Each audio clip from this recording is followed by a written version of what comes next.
Non confondiamo la catalana con la crème brûlée o con il crème caramel, anche se ha molti ingredienti in comune, però è cotta in modo molto differente e anche alcuni ingredienti sono differenti. Ma partiamo dall'inizio. 600 ml o 600 grammi di latte, possibilmente intero perché è più gustoso, più grasso, però se volete usare quello schermato va benissimo. I vegani possono usare il latte d'avena. 120 grammi di zucchero, 5 rossi d'uova, vaniglia o cannella, non tutte e due, scegliete quella che vi piace di più. 35 grammi di maizena, mi raccomando il latte freddo. Sciogliete bene tutti gli ingredienti. Aggiungiamo poi una buccia di limone, perché se la mettiamo dentro prima poi fa schizzare via tutto il resto.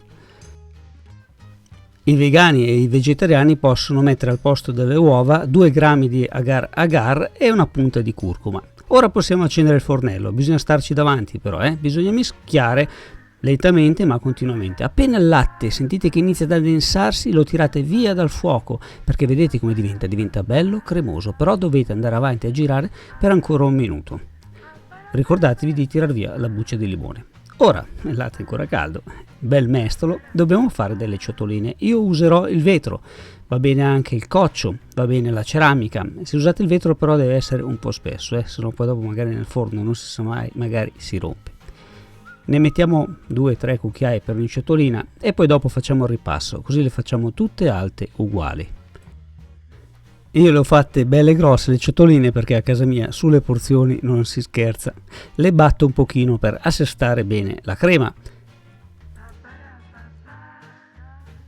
Li mettiamo nel frigorifero, non il congelatore, frigorifero normale, per almeno 2 ore, ma potete farle anche la sera per la mattina.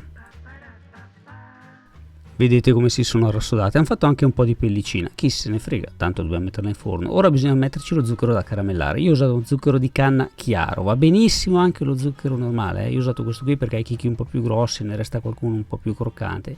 Il grill, posizione del forno in alta, grill già bello caldo, 5 minuti a caramellare, perché io il cannello proprio è una cosa che non mi piace usare il cannello. E dopo 5 minuti è caramellato, potete caramellarlo poco, potete caramellarlo tanto, come preferite, potete controllarlo mentre è in forno, però non lasciatelo lì e non dimenticatelo, sennò bruciate tutto. Ma comunque se volete usare la fiamma ossidrica va benissimo, servitelo tiepido, servitelo freddo, come volete voi.